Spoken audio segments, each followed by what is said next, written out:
For 4,500 years, one question has haunted the human race. How did they build the Great Pyramid? 2.3 million blocks of stone, some weighing as much as a loaded truck, stacked into a mountain taller than any building humans would make for the next 3,800 years. And they did it without a single wheel-driven machine, without iron tools, without pulleys as we know them. The mystery got so big that people started blaming aliens. But here's what almost nobody tells you. In 2013, in a cave beside the Red Sea, archaeologists found something extraordinary. The diary of a man who actually worked on the Great Pyramid. His name was Merer, and his logbook, written on papyrus 4,500 years ago, blew the mystery wide open. Here's what we now know. Now, watch what they were actually up against. The Great Pyramid was built for the pharaoh Khufu around 2560 BC, and the numbers are difficult to accept even today. The base covers about 13 acres, big enough to hold several football pitches. It rose 146 meters into the desert sky. It held the record as the tallest structure on Earth until medieval Europe finally beat it with a cathedral spire thousands of years later. Inside are roughly 2.3 million blocks of stone. The average one weighs about 2.5 tons, heavier than a car. And the biggest, the granite slabs in the burial chamber, weigh up to 50 tons or more each. And here's the number that really breaks your brain. Most estimates say the pyramid was finished in about 20 years. Do the math on that. 2.3 million blocks in 20 years means placing a block roughly every few minutes, all day, every working day, for 2 decades. That's not just carving, that's a supply chain, an industrial operation run in the Bronze Age. So let's break it down into the actual problems they had to solve. Problem 1, get the stone. Problem 2, move the stone, some of it from hundreds of miles away. Problem 3, lift it up a growing mountain. Problem 4, make it perfect, because this thing is terrifyingly precise. 5 monumental problems to solve. If you fail even one, the entire project falls apart. And problem 5, feed and organize an army of workers in a desert. Solve all 5 or you have no pyramid. Start with the stone. Most of the bulk, the rough inner core blocks, came from a quarry right there on the Giza Plateau, a few hundred meters from the build site. Smart. You don't haul millions of tons further than you have to. Workers cut into the limestone with copper chisels and wooden wedges and hammered away at harder rock with balls of dolerite, a stone tougher than what they were cutting. Slow, brutal work. But the fine white limestone for the smooth outer casing was better quality, and it came from Tura, across the Nile. And the granite for the king's chamber came from Aswan, over 800 kilometers to the south. So now you have a transport problem of insane scale. And this is where Merer's diary changes everything. In a set of caves at an ancient Red Sea harbor, a French-led team uncovered the oldest inscribed papyri ever found in Egypt. Among them, the daily logbook of an inspector named Merer, who commanded a team of about 200 men. And what does his job turn out to be? Hauling limestone blocks by boat from the Tura quarries to the construction site at Giza. He records it like a shift schedule, loading up, sailing, unloading, and doing it again. His crew ran the round trip 2 or 3 times in a 10-day Egyptian week. Think about what that means. We don't have to guess how the stone traveled. A man who did the job wrote it down. And it also tells us the key trick. They moved the heavy stuff by water.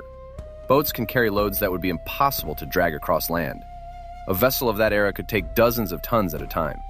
Instead of fighting the desert, the Egyptians floated their building material almost to the doorstep. But hold on. Today, the Nile is miles away from the pyramids. So how did boats get close? The answer came from modern science. Researchers used satellite radar and soil cores to trace an enormous branch of the Nile that no longer exists. A vanished waterway that once ran right along the strip of desert where the pyramids stand, and later dried up and was buried under farmland and sand. Suddenly, the whole picture snaps together. They didn't conquer the harsh desert. They brought the water highway directly to the pyramid. The pyramids aren't randomly placed in a desert. They were built along a river highway. And Merer's diary even mentions delivering to a basin, a pool of Khufu, most likely a harbor and canal system dug right up to the construction site. They brought the water to the pyramid. Now, problem 3. You've landed a 2.5-ton block near the site. How do you drag it across sand without it digging in and stopping dead? Here, the Egyptians used a trick so simple it's almost funny. And we have their own picture up. There's an ancient Egyptian wall painting showing a colossal statue being pulled on a wooden sled. And standing at the front of the sled is a man pouring water onto the sand. For years, people thought it was just a ritual. It isn't. Physics experiments have shown that wetting sand to the right dampness dramatically reduces the friction of a sled dragging over it, cutting the pulling force roughly in half. Dry sand piles up in front of the sled and jams it. Damp sand stays firm and slick. They weren't performing a ceremony. They were lubricating the desert. Now the biggest question of all, how do you lift millions of blocks up the side of a rising mountain? For centuries, this was pure speculation. The favorite theory was always ramps. But there was a problem. A simple, straight ramp reaching the top of the Great Pyramid at a gentle slope would have to be so enormous it might take more material than the pyramid itself. The math didn't work.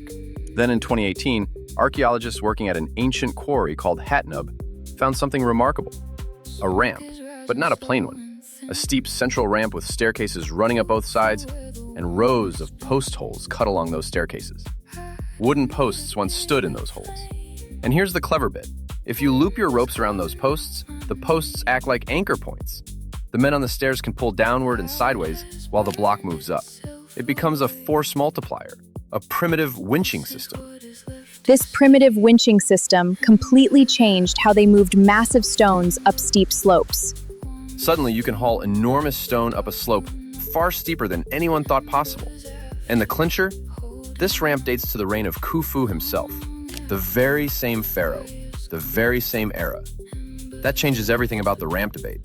If they could pull heavy stone up steep slopes, then the ramps didn't need to be those absurd mountain-sized structures. They could have been shorter, steeper, wrapped around the pyramid or built up its sides, and far more practical. We still don't know the exact system used at Giza, but we now have hard archaeological proof of the technology from Khufu's own time. Now, problem 4, precision. And this is the part that genuinely stuns engineers. The Great Pyramid's base is almost perfectly level. The difference across that entire enormous footprint is a matter of centimeters. Its sides are aligned to true north, south, east, and west to within a tiny fraction of a degree. That is better alignment than many modern buildings manage, and they did it with no compass, probably by watching the stars circle the sky or by carefully tracking the tip of a shadow through the day to find a true line. Then they used simple water channels to find perfect level, because water always settles flat. The tools were basic. The method was brilliant. And inside, there's another piece of pure engineering genius. Above the king's burial chamber, there's a stack of empty spaces, separated by massive granite beams, topped by 2 enormous slabs leaning against each other like a pitched roof. Why? Because there's an entire mountain of stone pressing down. If that weight landed directly on the flat ceiling, it would crack and collapse the chamber. Instead, those layers and that pointed roof split the load and channel it outward, down the sides, away from the room. The chamber has survived for 4,500 years, through earthquakes, because someone understood how to redirect force. Which brings us to problem 5. Who actually did all this? And here's where the old myth dies. These were not slaves whipped into the desert. Archaeologists excavated an entire workers' town beside the pyramids and found bakeries turning out bread in huge quantities, evidence of brewing. Forget the myth of forced labor. These ruins prove the workers were highly valued and well-fed. And the bones of thousands of cattle, sheep, and goat, meaning these workers were fed meat regularly, which was not a poor man's diet. They found skeletons with broken bones that had been set and healed properly, meaning injured workers received real medical care. They found the workers buried in their own tombs, in honored graves right in the shadow of the pyramid they built. Slaves don't get buried next to a king's monument.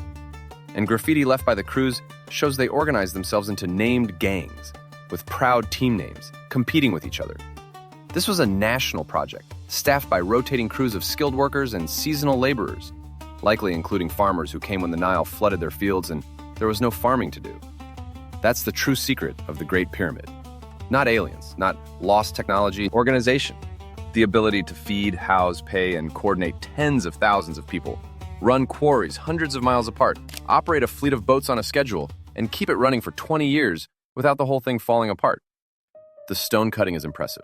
The logistics are the real miracle. And even now, the pyramid still holds secrets. Scientists have been scanning it using cosmic particles that rain down from space, mapping the density inside without touching a stone. And they've detected voids nobody knew about, including a large empty space above the Grand Gallery and a corridor hidden behind the stones of the north face. Nobody yet knows what they're for. 4,500 years later, we still haven't finished reading this building. Here's the bottom line. For centuries, the Great Pyramid seemed impossible.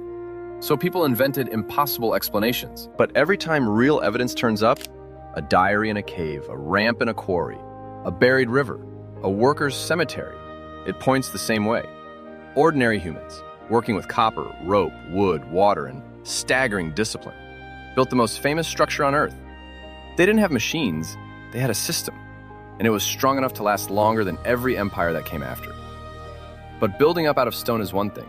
What happens when engineers have to build where nature actively fights back? Half a kilometer into the sky, where the wind alone can tear a tower apart, or out into the open sea, on ground that doesn't even exist yet. That's next time. If you love watching humans take on the impossible and win, subscribe. This is the kind of story we break down here. See you at the next impossible structure.